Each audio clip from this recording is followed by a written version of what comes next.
One day I'm gonna be everything I wanna be. I don't let it get the most of me. One day I'm gonna be free. I wanna be everything I'm gonna be. My future right in front of me. One day I'm gonna be free. I wanna be free. Then let me be free. From the depths of darkness, a voice emerges. A host with a fire burning in his soul. With a heart steel and a spirit unbroken. He rides on two wheels ready to claim his throne.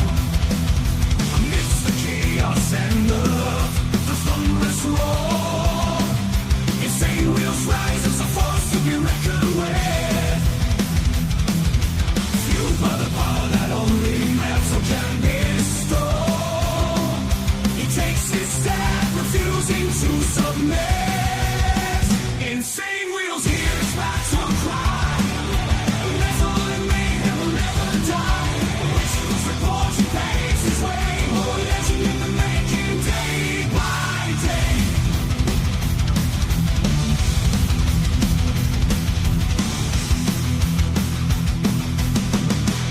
Good morning, ladies and gentlemen. What a beautiful morning. Great to see everyone in the chat. Let's get it. All right. Big thank you to Motobomb Virginia, as well as the coffee crew for rating us this morning. Very much appreciate your guys' support. Guys, we got a big one this morning, as we always seem to. Iran ceasefire collapsing, as well as a possible discussions of gas tax pause on a federal level, and then also the virus alert. That is including the hantavirus, of course. So let me give you guys a chronological breakdown of what we're looking at this morning on the news. Trump considers making Venezuela, quote, 51st state. Man, we'll see how that goes for sure. House Dems on ICE detainment in jails. House Democratic lawmakers met in Florida to talk about ICE detainment in jails. Representative Maxwell Frost hosted lawmakers on Monday, which obviously was yesterday. Then we have Trump says he aims to suspend federal gas tax to ease prices. We've been saying that on this channel for a minute now, and the state needs to get, all the states also should get involved as well and say, you know what, we're not going to tax these people, our people. But you know how governments are. Anyways, then last night at around 10 o'clock my time, 10 p.m. Central Standard Time, there was an update that came out, Middle East update. Trump says U.S.-Iran ceasefire is on life support. As you guys see on the thumbnail, showing life support on the thumbnail. Anyways, Trump calls Iran's latest proposal to end the war garbage, quote unquote. Damn, this motherfucker going on. Then we have the update on the hantavirus outbreak. Cruise ship captain speaks out as passengers return to U.S. That I haven't listened to yet, but I can't wait to get into that because I definitely want to hear what the captain had to say. It looks like we actually have some sort of video or we at least know what he looks like. I'm looking at him right now. His name is Captain John Dobrowski. Obviously, I'm illiterate as fuck, and anybody that is not probably American. Dude, I have a hard enough time with American names, let alone someone from overseas. But anyways, hantavirus latest, what you need to know after cruise ship outbreak. We're learning this Monday, which was obviously yesterday, last night, super late last night. That one American has tested positive for hantavirus and at least one other is showing mild symptoms. Now, that is not including the passengers, okay? They're talking about people since they've come back, I believe. This comes as a group of 18 passengers from the outbreak-stricken ship arrived back in the United States. Exactly. So those 18 passengers that came back have somehow been able to give, where other Americans are becoming positive, showing positive for hantavirus already. We have a couple of them. And then just a couple of hours ago, obviously, President Trump considers suspending federal gas tax. We have the actual kind of the breaking update on that whole thing, because I really do hope that happens. And then we have inflation continued to rise in April as Iran war impacts energy prices. Can't give you all good news. You know the deal. Listen, all right. So quickly, let's get into our call to actions, and then we'll get into the madness of the morning. Make sure you guys hit that like button, as well as double tap that screen if you guys are on the vertical side. I very much appreciate it. It's free to do so. And you know what else is free is hitting that subscribe button. This is what we do Monday through Friday. And then, of course, members only on Saturday morning. Now, speaking of memberships, please consider becoming a member starting only at $3.99 a month. Making sure we're not breaking the bank out there with anybody, but check it out. This is what allows us to be on these airwaves, as well as have these lights on. So thank you guys for becoming members and staying members. Little side note here, follow my Instagram at BallValveTV, where I post everything behind the scenes of not only my life, but as well as the show, Millennial Food Time Breaking News, as well as the campaign trail, man. It's a great way to get a hold of me one-on-one. And we also have a Discord server for all you legends, because that's where we continue the conversation after the show. Because we only live stream for about an hour. So we have the Discord down below for you guys in the video description. The invite link is there. And last but not least, all super chats, super stickers, gifted memberships, and of course, gifted memberships and everything, super chats, all of it is going to be presented and shouted out live onto the show. But if you guys would like to skip that YouTube 30% brutal cut that they take from your hard-earned cash, we have these platforms that are scrolling around the screen at any time. You guys can donate there, and I get 100% of the proceeds. And of course, we'll read out loud anything that comes our way, just like a super chat. So you're not getting gypped, actually. All right, so we've got it up. We've got email scanning. We'll always be looking. Great to see everyone in the chat, man. I'm very honored to have all of you guys here. We got Jimmy Mack in the house, as well as Pablo. Good morning to you guys. Steve Posey, as well as America Uncensored. We got AU up in the building. We got Yemen, as well as Rabbit of Chaos and Dean Savage over there in Israel. Good to see you, kind sir. Good evening to you. We got Cameron as well. Great to see you. We got Motovom, Virginia with the raid this morning. Thank you, kind sir. We got 5150 as well. We're scrolling our way down. We got Carrie, Rob's neighbor. Great to see you in the building, as well as Gary, my man. Always appreciate you. We got brother Steve Easy as well. Good morning, kind sir. Great to see you. Hopefully you're doing well this morning. I definitely know that we are. We got VC as well. Virginia Chaos, my man. And Mr. Jack Telcott. Blessings to you, kind sir. God bless. Hopefully you're doing well. Let's see. We got Virginia Chaos gifting out 5 memberships, showing love immediately. Yo, top of the morning to you, kind sir. Not only helping me, but 5 others in the Insane Wheels family, man. I very much appreciate that. All right, guys, let's go ahead and get into the madness this morning. We're going to start off with Trump considers making Venezuela 51st state, quote unquote. I do want to get to some of the other news that we are following here at this hour, and this is an interesting one coming in. This is from our buddy Bill Malugin. What's up, Prez? Good morning. Fox News. He says new.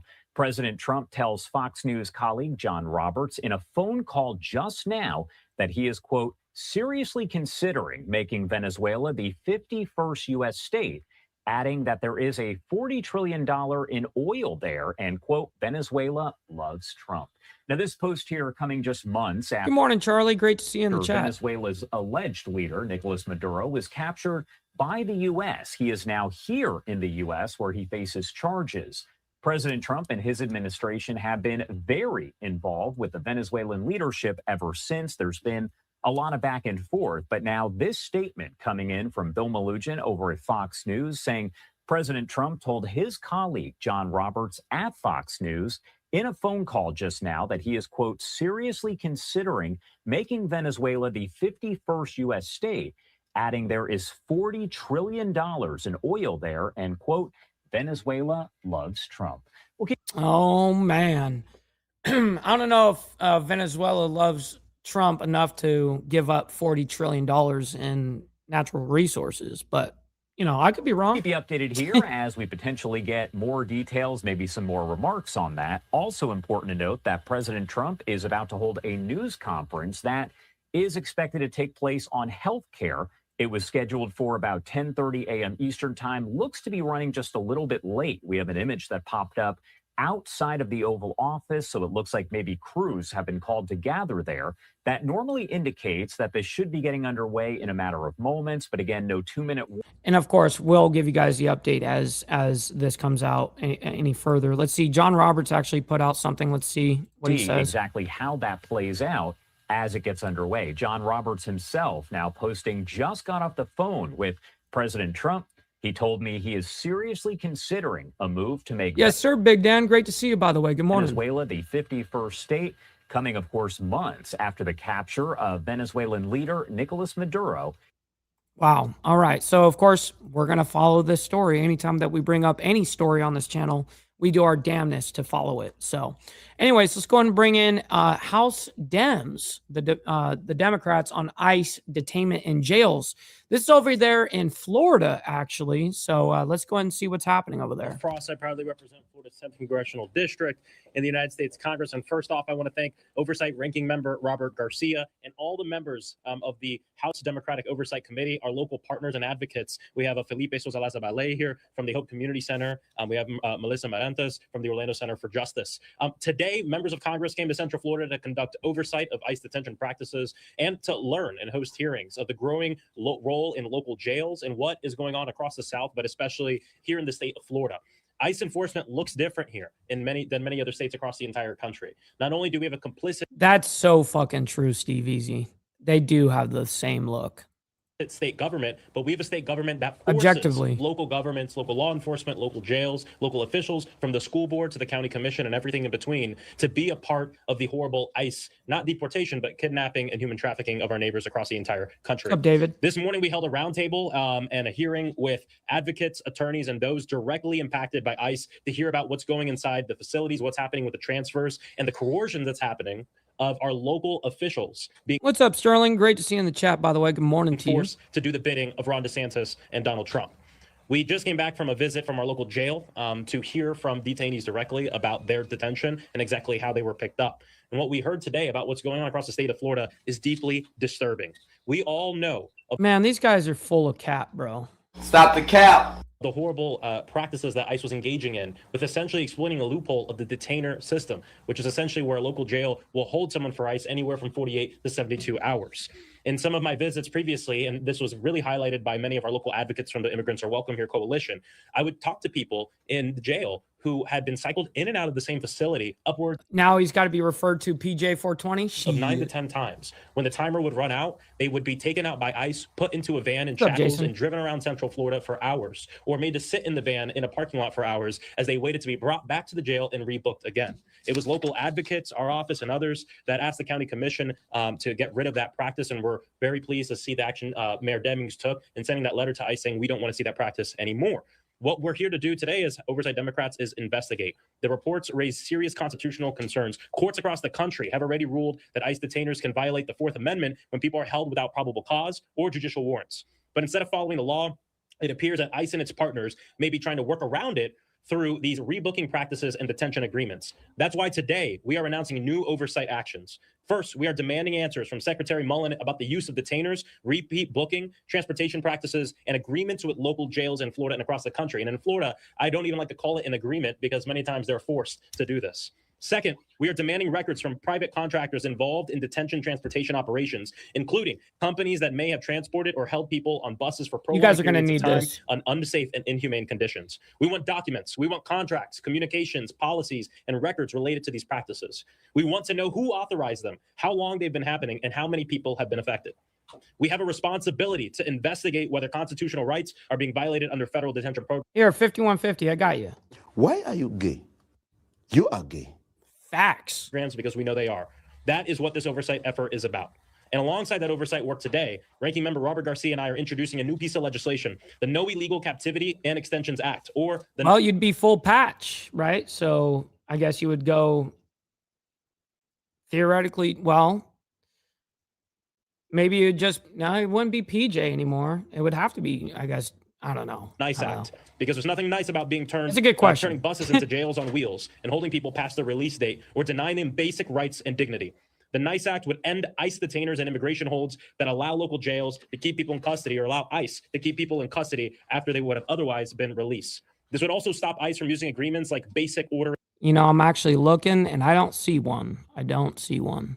our agreements and the IGSAs to pressure local governments to extending detention on ICE's behalf. No one should be kept in custody because ICE failed to find detention space. No one should be transported across the state in shackles to avoid their release deadline, and no one should disappear into a detention center without accountability or due process. That is what has been going on this last year and a half. We're going to continue to investigate. You know, I actually did not see that.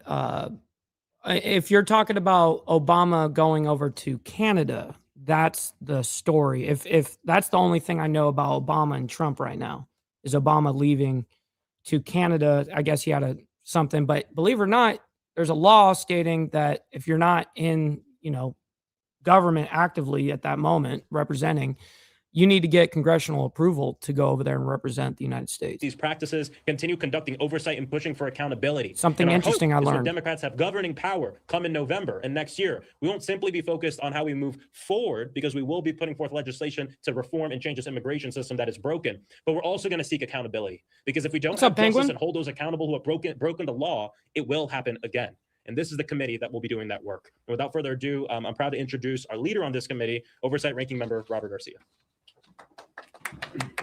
Well, thank you, Representative Frost. And I just wanted to start by saying that Oversight Democrats are committed to the state of Florida.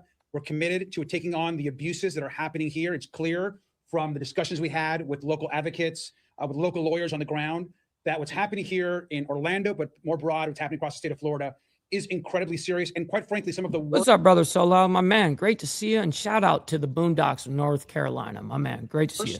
Abuses that are happening in the entire country are happening under Governor DeSantis and are happening here in the state of Florida. What we heard around not just the detainment of folks, but how they're being held, going in and out of these facilities and jails, the way folks are being stopped by all sorts of state agencies, should outrage every single Floridian and should outrage every single American. I want to thank Congressman Frost for inviting and advocating for the Oversight Committee to come here to Orlando, to Central Florida, to ensure that we hear these stories directly. And obviously, we all come from different states, whether it's California or Pennsylvania, Virginia, Missouri. We have obviously folks from here, from Arizona, from Washington, all across the country. And we have abuses happening everywhere. But it's so important that we hear directly from people that are working in our facilities, that are experiencing the everyday connection with the folks on the ground. And that's why we're grateful to you, Representative, for having us here and for doing this work. And the last thing I'll say is we are committed as a committee to holding DHS and ICE accountable for the unconstitutional crimes that are happening right now against Floridians here in Orlando and beyond. And whether they're in office right now or not, like Christine Owen, who's now gone, she— Get it over with. A few moments later. Still will be held accountable. And we're here because we're going to listen. You know what it sounds like they need right now? Listen to these stories. It's important for us to talk directly to folks, and we're grateful to be here with all of you. Representative. Thank you so much, Ranking Member. Thank you so much to your leadership and all the members for coming to Florida tomorrow. Many of you know we will be in West Palm going through and continue our investigation on the crimes relating to Jeffrey Epstein. But I'm proud that a lot of members of the committee came to Orlando today to discuss ICE and accountability. Without further ado, next up, we'll have the Executive Director of the Hope Community Center, Felipe Sosa-Lazabala.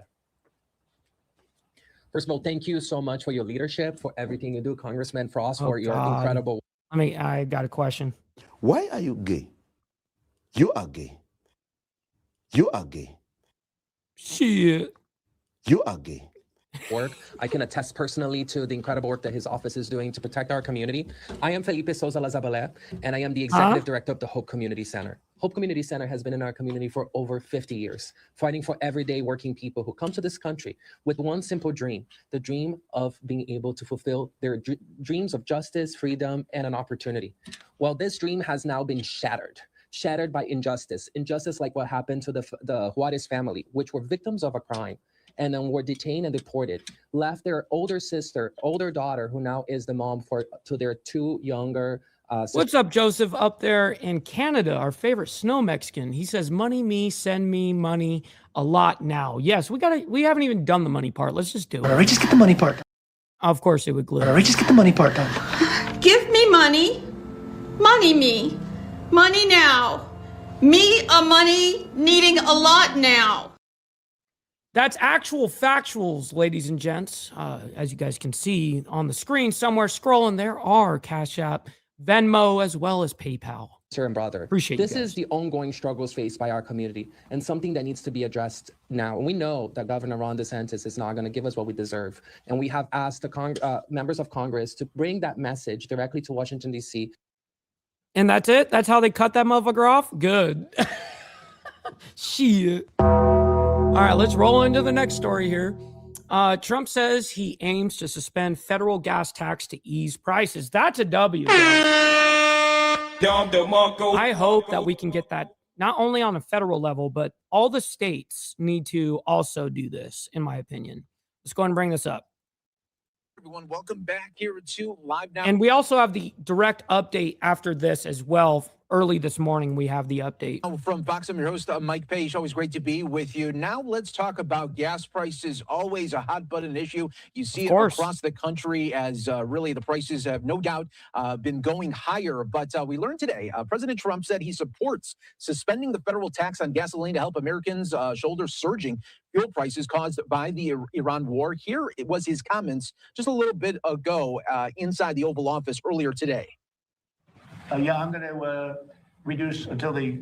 Real quick, Cameron, I don't forget, and I haven't been forgetting. I've been puffing back and forth this morning so far. As soon as this is over with Iran, as soon as it's over, you're going to see gasoline and oil. And no, I did not see that, Steve Easy. Let me go ahead and back that up. Sorry I interrupted, but here we go. Yeah, I'm going to reduce until the... Let me tell you, as soon as this is over with Iran, as soon as it's over, you're going to see gasoline and oil drop like a rock. Going to be dropping down like a rock. I mean, already, look. I suspect after the war in Iran that it's going to take a minute. Even, after everything is done and all that, I don't think it's immediately going to drop like a rock. Just saying. I do think it's going to take some time for it to come back down. Just on the basis. On at least where we used to be at. So, things have happened. When it first came about, 20% of the oil came out of Hamas. That's a lot.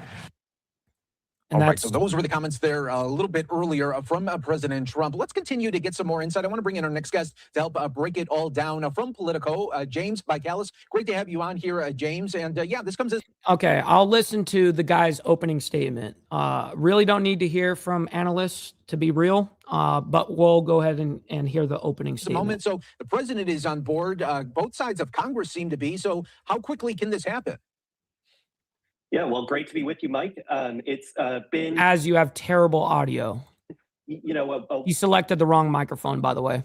Whirlwind of the last couple months on the oil beat as the administration looks deeper and deeper into the toolbox to try to, find measures to rein in this increase in price, the price of gasoline. And the latest idea is, of course, the suspending the gas tax. It's very interesting, actually. The White House had sort of dismissed this idea for the last even just a couple weeks ago when we spoke to them. They said this wasn't actively being considered.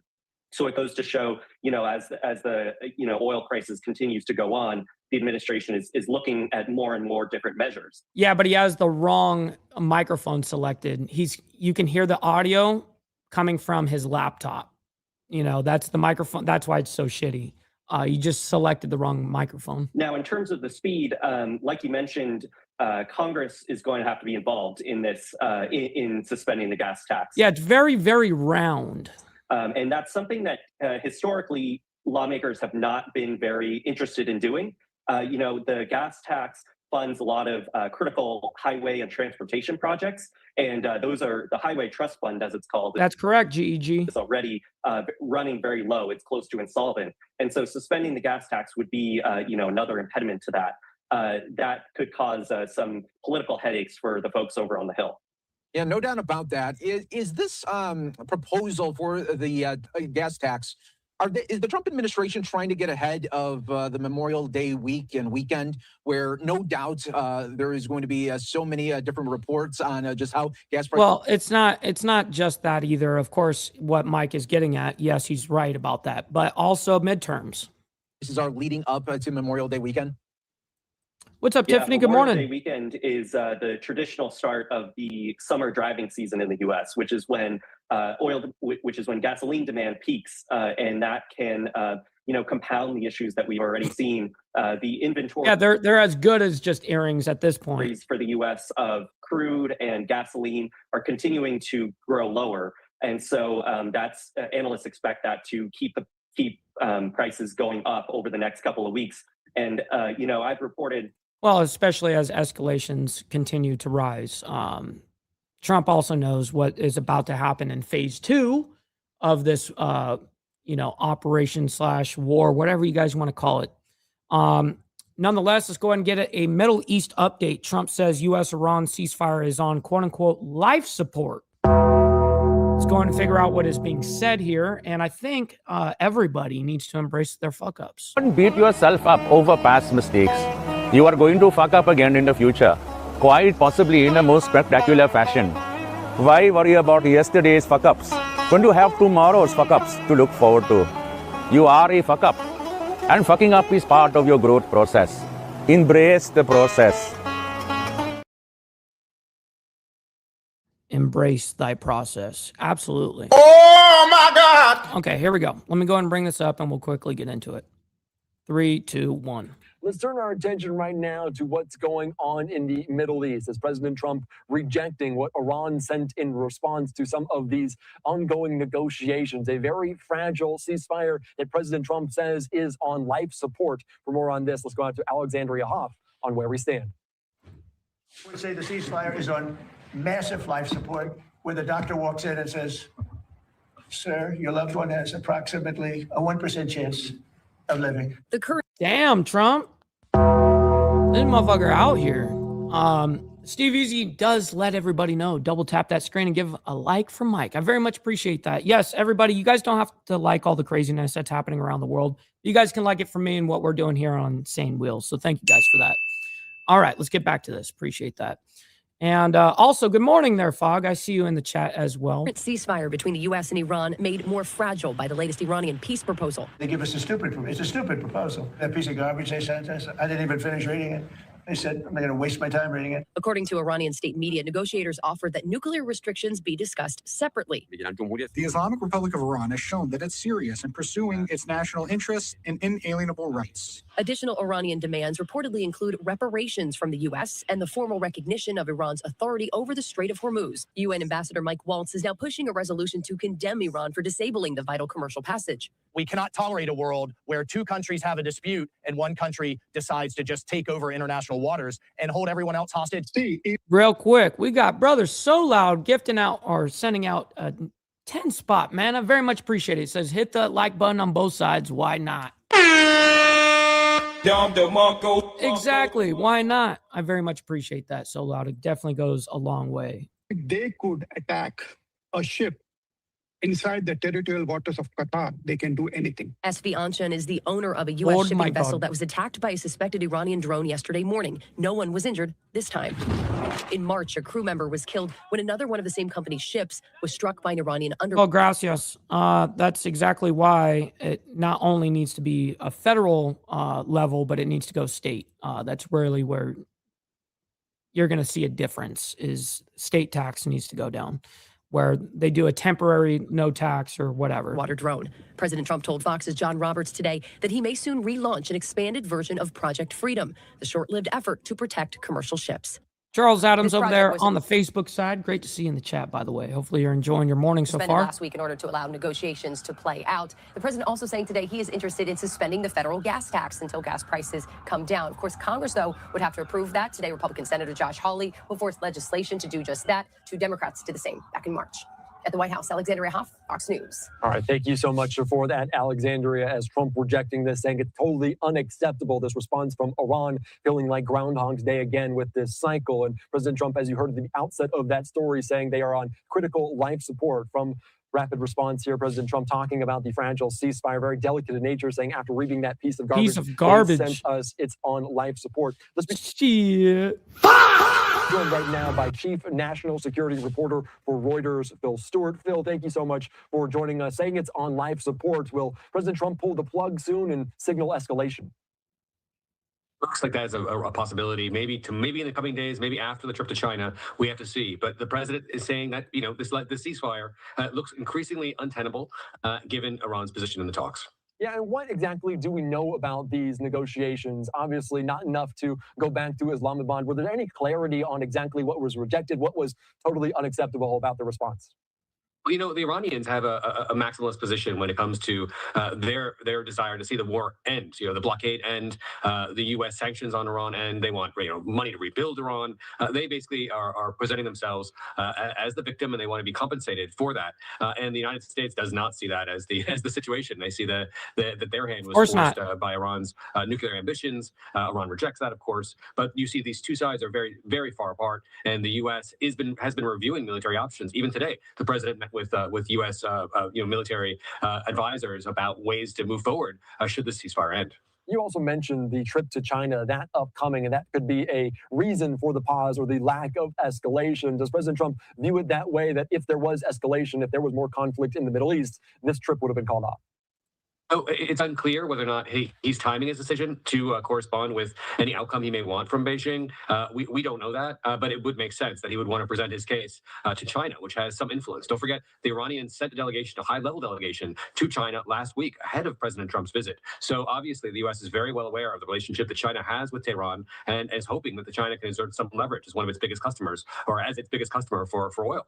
How much pressure could President Trump put on China to try to open the Strait of Hormuz? There's many other topics, obviously, artificial intelligence, Taiwan are important, but this largely overshadowing what's going on in the Middle East. Could President Trump pressure? Oh, shit, my bad. I didn't do what I said I would do, is scan like I should be. But man, VC, Virginia Chaos, coming in, sends in $5 and he says, here's a gallon of gas. Yo, my man, making it rain in the Cash App for a gallon of gas, man. I very much appreciate that. Yeah, I think here it's at $4.99. Or no, not that high. It's not $4.99. It's $4. That's where it's at right now. Around $4. The highest I've paid yet is like $4.18 or something like that. That's the highest I've done. Anyways, here we go. President Xi, thank you for that. I think when it comes to questions about whether the U.S. will pressure China, I think it could go both ways. The Chinese could pressure the United States. There's a host of trade issues the United States finds very important, much more important perhaps than whatever assistance China can provide on Iran. And so, it's not clear yet how the president might rack and stack his own priorities when it comes to these discussions. The U.S. has real big economic interests at stake right now in this trip. And is Iran at top of the list? Is it in the middle of the list? Where does it rank in the issues between the United States and China, the world's two largest economies?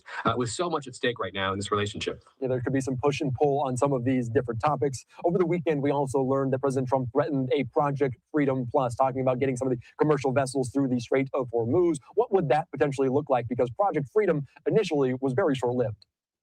It was short-lived, but that also means that it's unclear how successful it might have been. They pulled the plug.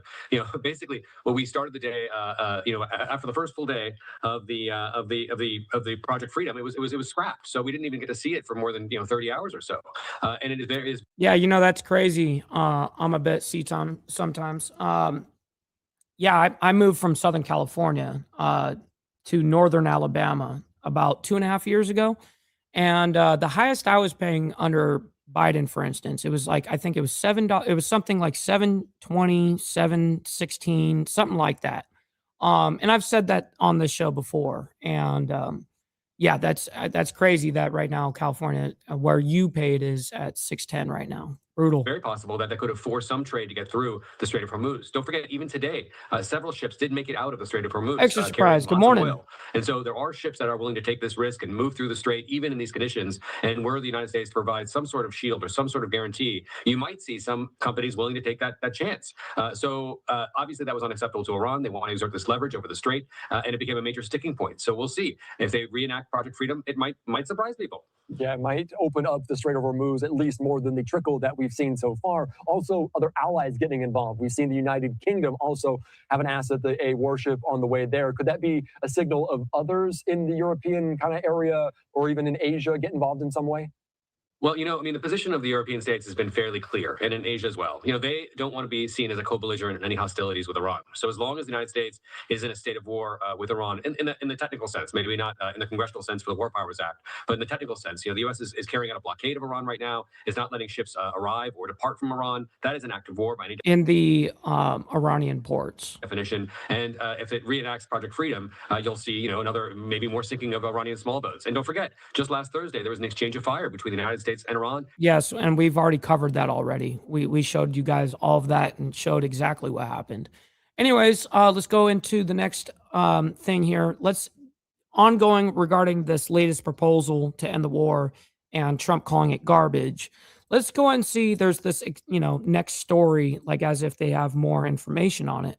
Let's skim through it real quick. And, if it's analysis, somebody that's just analysis, we don't need to hear everything they've got to say. We'll skip through most of it. So much for that. Find what, some official statement or anything. We'll also see. On Monday, imposing new sanctions on individuals and companies. It said we're helping Iran to ship oil to China. And this is a live picture right now at the Strait of Hormuz as we're following the latest with what we know is that has come to a trickle since this conflict began more than 2 months ago. President Trump also saying that it is currently on life support. Let's bring to the conversation right now for more on what we know and what could come next. Director of Policy. I really don't care about what he's got to say. I want to see if there's any official statements. Rapid response. I like hearing rapid response. Let's see what they got to say. 1% of. Okay, we already saw that. We already reported it. Let's see if there's anything else. There's a post on Truth Social. It looks like from Trump. Many of these ships are running low on food and everything else necessary for large-scale crews to stay on board in a healthy and sanitary manner. Yes, there's over 20,000 people from around the world that are stuck in the Strait of Hormuz right now on these ships. They have nothing to do with Iran or the United States. Well, some may have some ties to them, but it's people generally from around the world these are sailors. They're innocent, but they're stuck there. They can't go, they can't leave, they can't come in, they can't do shit. So they're just idling, standing by while war is just going down. Meanwhile, how are they going to get food? It's not like they have crew boats out there sending work boats or whatever to, give them stores and shit. That's not happening.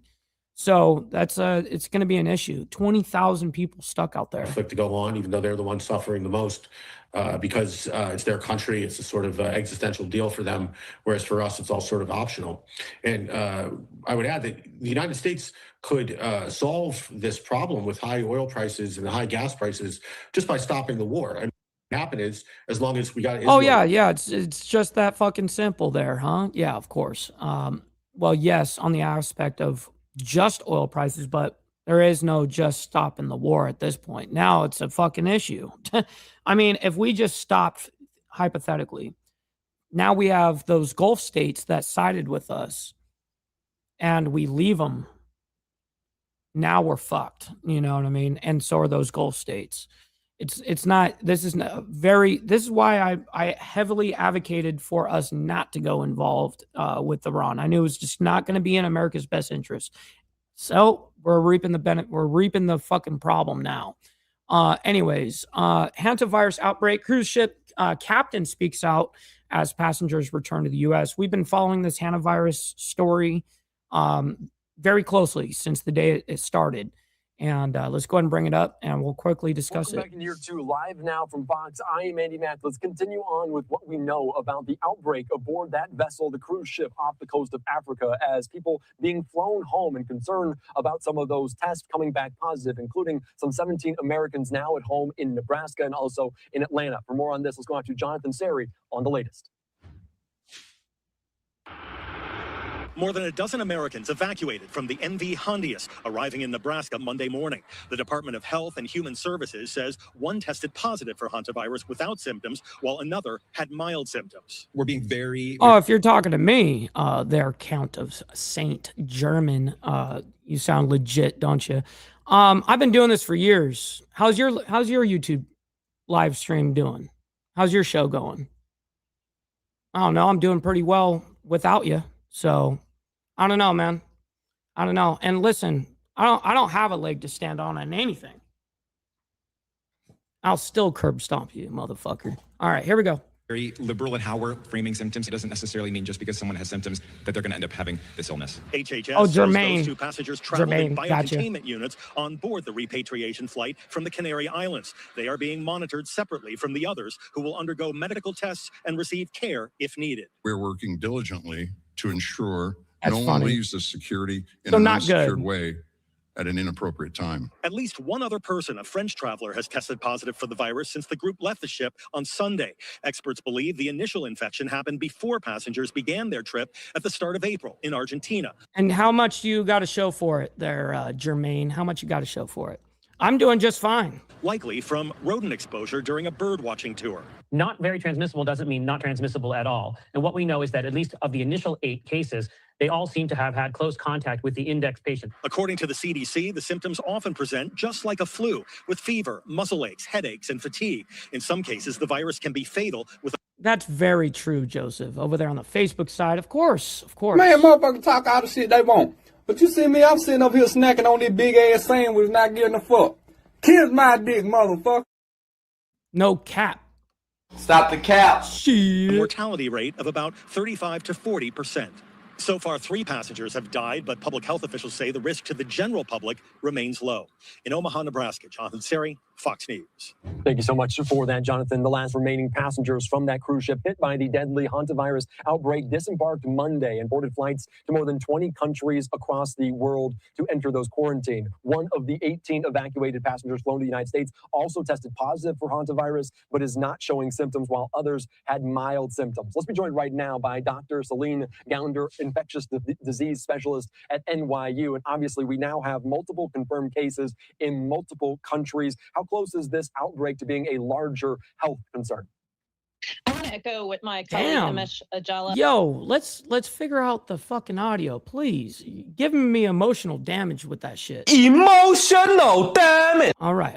Let's see if Who you had in that package said that just because something is difficult to transmit does not mean it's impossible to transmit. Now, that said, I do not think that this is going to turn into a pandemic, but it is entirely predictable that we will see more cases among the contacts. So the people. Of course. And we've been following this whole thing and explaining, not only them coming back here to the United States, going to Nebraska specifically to be quarantined, but also the passengers that disembarked 6 countries into before they even knew that they had an outbreak of a serious virus. So that's an issue. Who are on the cruise ship, as well as perhaps their contacts. That said, I don't think we're going to see further spread beyond that, which is what you would expect in a pandemic. Yeah, and obviously that is what they continue to say. Some of these remain somewhat low at this moment. And we talk about it showing mild symptoms of it. How problematic, how concerning might that be that people are testing positive but not showing symptoms? This is entirely predictable. So hantavirus has a long incubation period, which means that from the time of exposure to an infectious disease until the time that you develop symptoms is long. And what we are seeing. Yo, real quick, I'm a bit C sometimes. Coming in with the 5 spot. I very much appreciate that, by the way. Thank you. It adds up very quickly. Very much appreciate that. Thank you very much for making it rain in the chat. Absolutely. Are people who are starting to turn positive after having been exposed. Early on, you might see a positive test. The amount of virus goes up over time, and then it comes back down. So we're catching them as the virus, viral load is what we call it. The amount of virus is going up, and they're starting to develop symptoms. Again, entirely predictable pattern. And obviously, we know they're flown back to home. Look at that shit. Oh, my God. That is miserable. Back to the United States, and there's an American that tested positive, is in a biocontainment unit in Omaha, Nebraska. Obviously, you say that, and it sparks some concern, something out of a movie. What does that exactly look like in terms of what the room they are in, what potential medical people they are seeing, and also testing? So there are 2 different terms that often have gotten confused during COVID, and again now with hantavirus. So quarantine and isolation are different things. Quarantine is where you don't have symptoms, you have not tested positive, you've just had an exposure. And so most of the people in Nebraska, all except one. So if you actually do have it, there's a difference. Are Got actually it. in that first category of quarantine. So their accommodations at the So their quarantine was, how many days did we decide that was, Steve Easy? You looked it up, and we even reported it yesterday, but I just can't remember. 45 days, something like that. 45 days, I think it was. facility in Nebraska are more like a hotel room or a dorm room. Now imagine if you actually catch it. What's the luck of not dying? Well, I mean, it's got a 40% mortality rate right now, so I guess 60% chance of survival. But how long does it take to recover from that? They're just there to be monitored to see if anything changes, and so that there's easy access to healthcare if something does change. The other category, which is isolation, that's the biocontainment situation. That is where somebody has symptoms, where they have tested positive, where perhaps they do. Yeah, and Charles, they already talked about and reporting that they're already working on a vaccine right now for it. Do in fact have hantavirus, and that the level of 42 caution to 45. is That's at right. a different Thank you, guys. threshold. So here we know this person could infect other people. We want to contain that risk, and we also want to make sure that person has access to necessary healthcare. In the context of hantavirus, people die from failure of the heart and lungs, and so something called ECMO, which is a heart-lung bypass machine, is what is critical to help people stay the course and survive this event. And do you feel some of those, obviously, questions about that's quarantine hilarious. versus isolation? Jimmy actually changed his name to PJ420. Jimmy, I like that. Yo, the WHO is saying they are advising, not imposing some of these guidelines. They're saying that passengers should stay in quarantine either at their homes or facilities for 42 days. Wow, that's an interesting stat, Steve, that I have not seen yet. If they get you on a ventilator right away, it's almost 95% rate of surviving. Wow. But it's left up to the countries and states in which they are. Is that an adequate level of strictness? Well, in general, we try in public health to recommend what is the least onerous, what preserves people's civil liberties the most, while doing what is safest for the public. And if we had done lockdowns like China did for COVID, I don't think the American people would have stood for that. Similarly, we are trying to balance civil liberties with the risk of an infectious disease. And given that this infectious disease is extremely hard to transmit, it's not airborne like COVID. It is not something where you see pre-symptomatic spreads. In other words, well, it is human to human spreadable. Okay, so there's, as we know, there's 9 different variants. One variant, the one that is being spread around right now, came from Argentina. Okay, and that particular strain does work on human to human contact. Now, is it as catchable, for instance, I guess, for a lack of a better word or whatever? So are you more susceptible than, than like COVID? No, COVID was like on an airborne level, you can get it. I mean, that's why you saw the 6 feet mandates and all that shit, but it's all bullshit anyways. But yes, it is a little bit harder to catch than COVID, but it is still person to person. Spread before somebody develops symptoms. It's not something that infects the upper respiratory tract where it's easy to cough or breathe out. So it's highly unlikely to spread in the way COVID did. And for all of those reasons, it makes sense to balance those different risks in this way. And obviously the balance is very delicate. Yeah, I can only imagine being in, I mean, I couldn't work in that industry. That is just such a fucked industry. I just wouldn't want to deal with that. Anyways, so it looks like we've got something here. It says hantavirus latest, what you need to know after cruise ship outbreak. Let's go ahead and bring up, because we didn't end up hearing from that captain. Here's the picture of the captain. Okay. His name is Captain Juan or Han. I don't know. But I can't pronounce his last name here because I'm too illiterate. Anyways, typical American, right? All right, here we go. On behalf of Oceanwide We actually do get the video. Let's go. Expeditions, my crew, myself, I ask for privacy. Privacy? And respect to our guests and their families and our crew members in this difficult time. Motherfucker, when we're talking about an outbreak, there ain't no fucking privacy there, cuh. What the fuck you talking about? Now you're gonna be tracked and We've shit. sailed through this together across the sea. Now, we hope to see everybody safely at home. Thank you very much. Well, it's not Israeli. It's not Israeli meaning. I think you mean Hebrew. But I do remember seeing, and it had to do with deceiving or something like that, lying. I already know what you're getting at, JR Wheezy. We got Jason coming in with the 5 spot, by the way. Be kind to Penguin. He is unstable due to recent failures within the Democratic Party. Oh, shit. Very much appreciate you, Jason, for the 5 spot. Forcing me to read that. The MV Honda is still on board, along with 25 staff members and 2 medical personnel. They are heading to the Netherlands, expected. Yeah. How does that work? You go on TV asking for privacy. What? To dock there on Sunday. Meanwhile, the passengers have disembarked, including more than a dozen Americans who were on the cruise ship. Some of them are under treatment and observation in Atlanta, but most of them went to a... Yeah, she seemed misinformed even on the variant. You know, I gotta hand it to you over there for calling that out as well. In Omaha, Nebraska, and we are continuing to monitor this.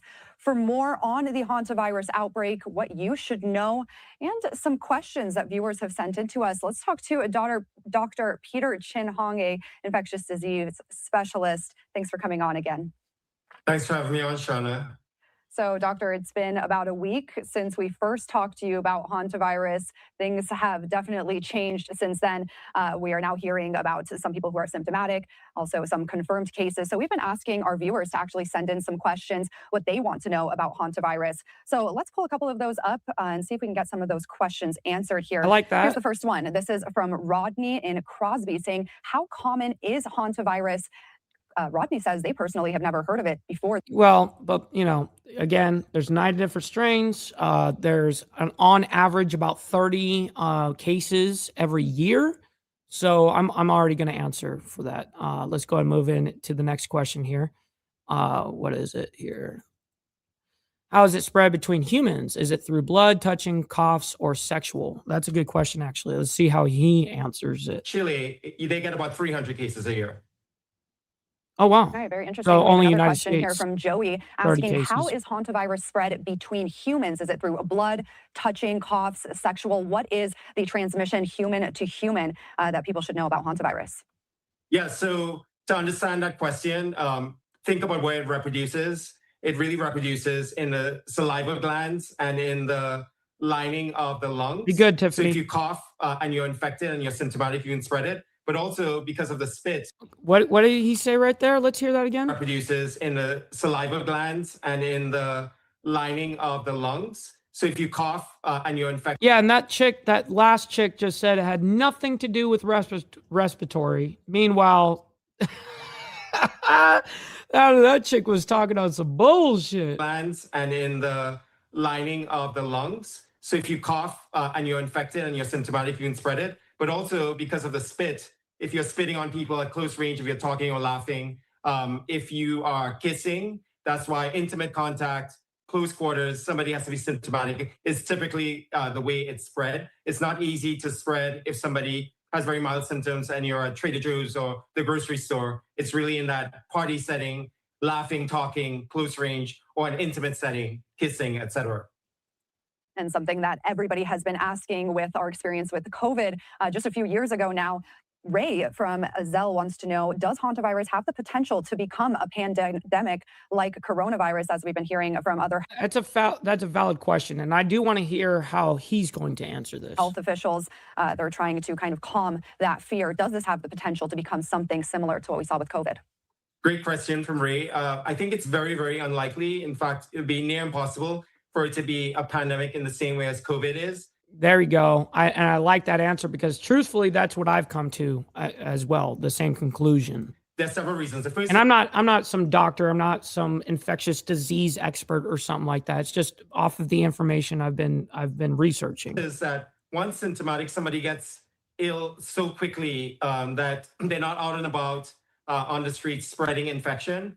They're typically in an ICU. So that's part of the reason. The second reason is that this particular virus is not, there's no human reservoir. It's not like influenza or flu where it can go from a human, incubate in a human, and then go to another human easily. The place it's trying to get to is a mouse or a rat, and that propagates the virus. In the United States, we don't have that kind of rat that propagates the Andes virus, so it will also be unlikely. The third thing is that because of an outbreak that we know about most recently in 2018-19, they found out that once they isolated people with symptoms, the epidemic, the outbreak just went away. And we've never had a sustained outbreak in the 30 years that we knew about the Andes virus. All right. That sounds good enough for us to get the information that we can out of that for right now. All right, we're going to move on. President Trump considers suspending federal gas tax, as we already discussed. Let's see if there's any updates on this. This is as of 3 hours ago. So this is the latest update on this whole federal gas tax thing. Time right now is 7:30 on the East Coast to 4:30 on the West Coast. Let's continue with some more of your top stories for this Tuesday. Taking a look at a social media post courtesy of the Associated Press, President Donald Trump said he supports suspending the federal tax on gasoline to help Americans shoulder surging fuel prices caused by the Iran war. Congress would have to approve. There's a lot of chatter and discussion about what this actually would do if the president and Congress choose to go this route to kind of offset some of these costs. Joining us next to break it all down is Yelena. Yeah, I really hope that the states also take initiative and see this and also suspend gas tax on a state level too. That's where we would really see some relief. Juliateva. She is a senior U.S. economist at the Conference for Economy, Strategy, and Finance Center. Good morning, Yelena. Good to see you. Good to see you. All right, let's really break it down here. First things first. She's an interesting looking broad. Federal gas tax being suspended. Gas right now currently sitting at 18.4 cents per gallon. That federal tax, I should say, excuse me. So in practical terms, if that is suspended, how much are people going to be actually seeing in terms of prices at the pump? Well, so far, I've seen, not from reports, I'm seeing it from you guys in the chat, is that you guys are saying about 18 cents is what the federal tax is. Sure. So we're at $4.50 for the national average on gas prices. So really, taking away 18 cents from that is not going to really do much for the average consumer. So, and that is providing. What's up, Hardwire? Good morning to you, kind sir. Good morning. 18 cents will be taken away. So think about it in terms of percent changes on gasoline prices since the beginning of the year. So we are 60% higher than we were at the trough in January. Yeah, that's and brutal. If you remove the whole 18 cents from the price of gasoline, it will be 53% increase. So already it's quite minimal. But so yeah, it'd bring down 7%. From the increase since January. That's basically what it would do.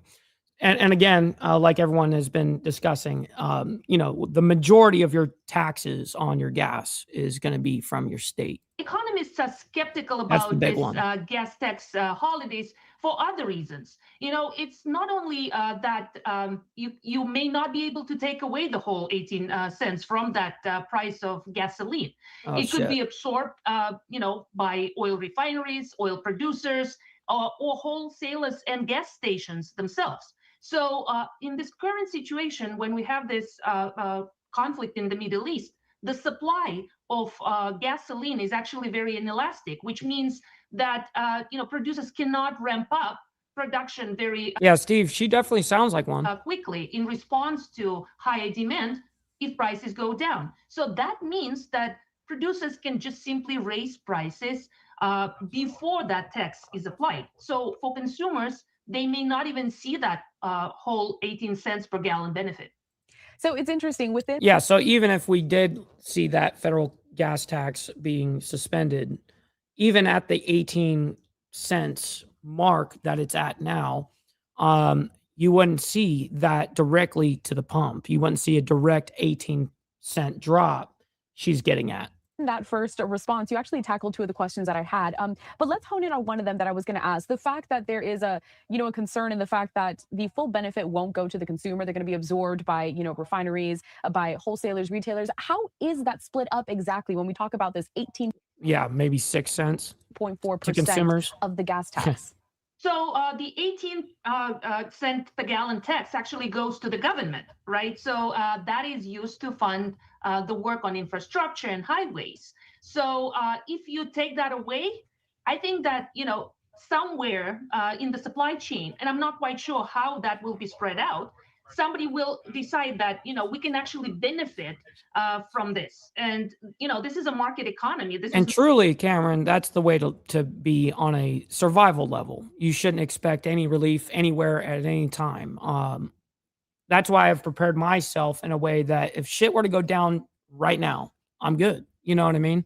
I've set myself up. Not a centrally planned economy you have here. So if demand from the consumer goes up a little bit, suppliers will decide we can raise prices, and eventually it will all balance out at a price that is higher, that you would expect if you cut out that 18 cents per gallon. All right, so let's talk a little bit about some historical examples per se. Is there don't been a really need to do that. Okay, so she's just doing what she does as an economist, and she's going to be speaking a lot about it. Let's go and see this little report at the end. There is this little report at the end. I'd like to see it. Right now, that number behind you, that's not looking too good. I know a lot of people are passing by and driving by gas stations and they're holding their breath like, did it go down? Did it go down? Well, it's going down a little bit. Right now we're sitting at this Mount Dora gas station. It's sitting at $4.39, which is pretty, I don't want to say good, but now that's true, Savage. It's okay. And not just there. I mean, a lot of other places around the globe right now are super suffering. It's gone 3 cents lower than it was yesterday, but right now the Florida average is sitting at $4.36. So it is a little higher than the national average. Gee, we are in overtime. That's correct, VC. Listen, as you guys know, no tax on tips and no tax on overtime. So send in your donos, man. Thank you very much there. But compared to last year, drivers were paying $2.93 a gallon, which is almost $1.50 difference. Now, President Trump says he wants to pause the federal gas tax to help bring those prices down. The federal tax currently adds about 18 cents per gallon and provides billions of dollars in revenue every year for road construction and repair. Now, some lawmakers, they say they support the idea, but Congress remains divided, and a lot of drivers say that 18 cents isn't enough to make a big difference. 18% difference really isn't much of an effort. I feel like probably more can be done. It's definitely not. Well, and none of these people actually are thinking, well, what none of these people are actually understanding on it is that even if this 18-cent thing were to be, get approved, it's not going to go directly to you and the consumer at the gas pump. It's not going to bring it down 18 cents, as that economist just broke down to us. Bad, but it needs to be lowered a lot more. And I know when we look at those prices, they are pretty painful to look at. I know Now that's very true, VC, and I get to see it right away. And it's they don't take a 30% tax. I mean, that's what's crazy about supers and all that. I mean, you got to have them. It entices other people to donate too, but it's true. It does. It takes a big chunk, and then I got to pay taxes on that. So you're getting taxed 30% there, then on average 20% on income. Boom. Now you're looking at 50%. We want to see at least the $3 sign a little sooner, so we'll keep you updated on that. But again, it has gone down 3 cents, so I guess anything is better than nothing. But for now, I'll send it back to you in studio, Corral. Amanda, I cannot believe that we are saying, oh, at least it's not $5. How have we gotten to this point? I'm trying to see $2 of gas per gallon. But all right, Amanda Ruiz. I know, $2.93 is the dream. Please, let's do it. We'll manifest. Amanda Ruiz with our team at Fox 35 in Orlando. Amanda. All right, good report. Let's see. President Trump said he supports suspending the federal tax on gasoline to help Americans shoulder surging fuel prices caused by the Iran war. Congress would have to approve the move, of course. All right, let's go and move on into our next story here. Inflation continued to rise in April as Iran war impacts energy prices. Let's go and bring this up. And it's an important thing that we need to be fair on everything and understanding what we're looking at on the landscape here of how it's directly affecting us. You're watching live now from Fox. Welcome back. Before the break, we shared this breaking news that we're learning inflation continued to rise there in April amid the Iran war. Here's that post once again on your screen here from Fox Business as the impact of the Iran war is impacting the energy market and the broader economy. So the Bureau of Labor Statistics just shared this news that the Consumer Price Index, which is that broad measure of how much everyday goods like gasoline, groceries, and rent cost, rose 0.6% from a month ago and is 3.8% higher than last year. That's the highest level since May of 2023. Once again, I just wanted to briefly show you this live look here of the stock market and how it is reacting here today as we continue to share with you the latest on this news. My producer, Julianne, made a graphic here just to break this really all down for you as I continue to read. Labor Department figures showed that gasoline prices are up more than 28% compared with a year ago. However, the AAA Motor Club listed the average regular gallon of gasoline above $4.50 today, and that's about 44% more than it cost last year at this time. Now, excluding food and energy costs, so-called consumer core prices rose 0.4% last month from March and 2.8% from April 2025. Relatively modest readings. What's up, Fidel? Good morning to you, by the way. That suggest the energy price burst has yet to spill over more broadly into other prices. Grocery prices, let's talk about that. Those rose 0.7% from March to April as meat prices also rose. Those prices had retreated slightly the month before. Now, if we're talking about April specifically here, average hourly wages fell 0.3% from a year earlier after accounting for inflation, the first year-over-year drop in 3 years. Inflation had been dropping more or less steadily since peaking with a 9.1% year-over-year spike in prices in June 2022, which was a surge caused by supply chain bottlenecks at the end of the COVID-19 lockdowns and an energy price shock following the Russian invasion of Ukraine. But inflation remained above the Federal Reserve's 2% target. Then we get into the Iran war. The United States and Israel attacked Iran on February 28th, and Tehran responded by shutting off access to the Strait of Hormuz, through which a fifth of the world's oil and liquefied natural. Yeah, do you guys remember when diesel used to be like the cheap version of quote unquote gasoline, you know? Remember those days? Yeah, that fucking totally flipped on its head. Gas passes, and here is What's up, Hans? that live morning. simulation this Great to morning see- of the Strait of Hormuz. You can still see those vessels still stagnant there.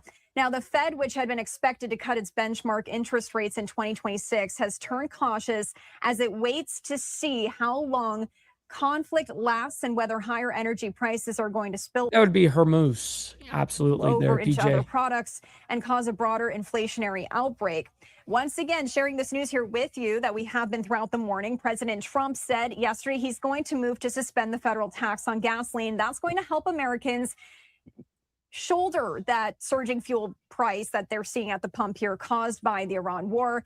However, the president cannot suspend the federal tax on his own. Congress would have to approve that move, but lawmakers from both parties have pushed for this gas tax suspension, saying it will provide much needed relief for families and businesses that rely on their cars and trucks to get to work, school, or run everyday errands.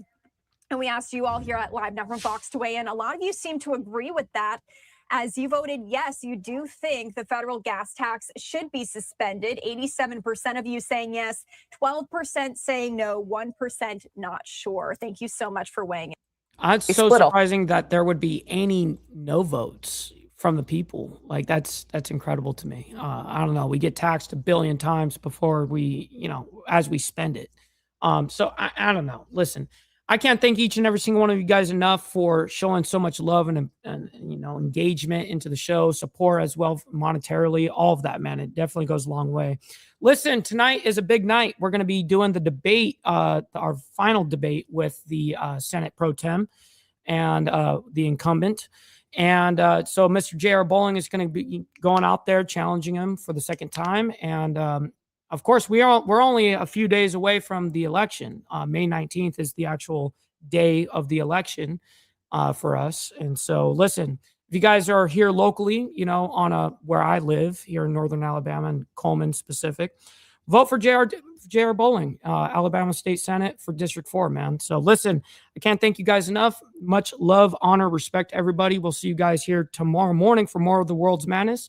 Until then, God bless everyone. We'll see you guys very soon. Also, stick around. We're going to be rating our buddy Rob. He's a great, Rob Knorr. He's a great political commentator as well as debater. So make sure you guys stick around for that.